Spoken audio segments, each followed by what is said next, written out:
former DEA agent moves to a small town to live a quiet life.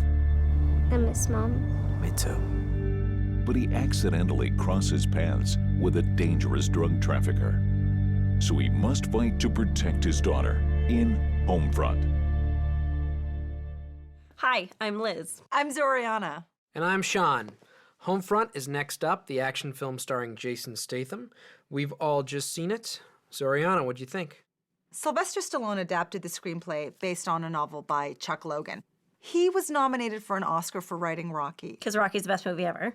You would not think that the person who wrote the screenplay for this movie ever was nominated for an Oscar. The screenplay is so bad. People were laughing, and this is not a comedy. It's not so good. It's not that great of a movie. I think the issue is that in terms of the script, you only learn just enough to frustrate you as an audience member. Well, I was just trying to figure out exactly what attracted Stallone to this material in the first place. He must have liked the novel.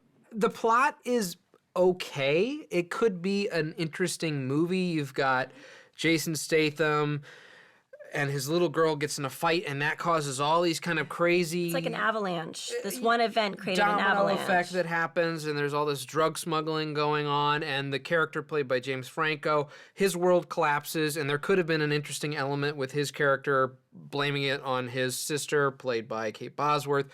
The screenplay does not get into the meaty elements that could be good about this story, and that's part of what's frustrating as well. But also what's frustrating is that everything happens too conveniently. You know, there's a break-in and he's looking for a file, but there's so many boxes of files, but he just happens to open the right one that happens to have the exact file that he needs. And the conveniences happen too much and too soon for it to have any credibility whatsoever.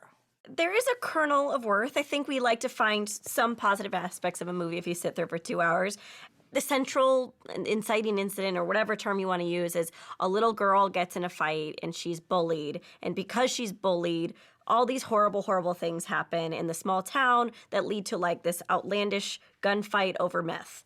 But yes. But at the very core of it, it's all because she was bullied. So it's like the film is trying to say that bullying is bad. No, the film is not. That's good. No, that's a good message. The film is not. There is no message in that because the bully learns nothing in the end. Okay. Well, the bully likes there's the little none girl. of that. The bully never comes around full. We just never see the bully anymore. He disappears off the face of the earth. It doesn't do it well, but Right. I'd like to think that it's tried. Jason Statham is the lead here, and he seems to be playing the exact same character over and over again at this point. I've seen this in Safe. I've seen this in Parker. But I used to like it. He's got presence. I like Jason Statham, but Yes, it's become tiring. This is what he does, and he's good at it. And so for him and what he's doing in this movie, he's great. You don't expect anything else. If you want Jason Statham, you get Jason Statham. It's everyone else around him. James Franco delivers the worst performance of his career. I thought he was good. I mean, I thought he was fine. He looked like he was acting. I looked at his performance as a decent effort in a bad film, and I actually left the theater thinking, well, at least James Franco was in it. Yeah, we've never been properly introduced, you and me. Well, I won't ask your name. I personally believe a reputation's the most important thing.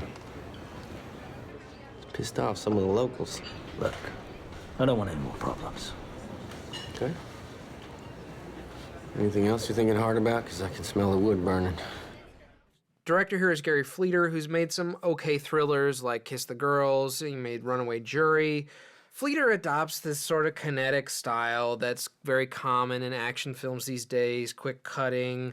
I just thought the style didn't work either. Some of these action sequences, these fight sequences are cut in that way. I can't tell what's going on. They happen at night, which makes it even worse. He has this thing that he did repeatedly. I counted maybe 3 or 4 times in the film where he does these transitions where as one scene ends, he's intercutting the beginning of the next one. Oh, I liked that. And then it moves on.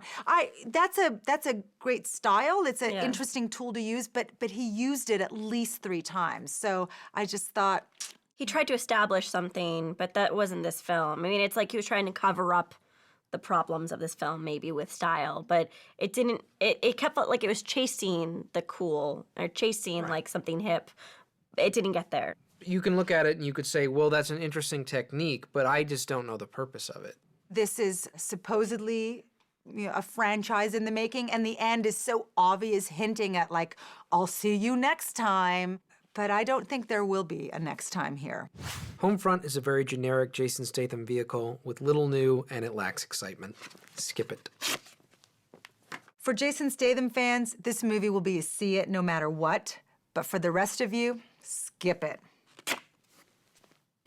If you're really in need of an action binge, I say go check out Expendables 2 again. Homefront is yuck. Skip it. Cheers. Oh, wait for me! She's not Jason Statham's daughter. She's the daughter of the Incredible Hulk. Oh, so she So- she got angry. Yes.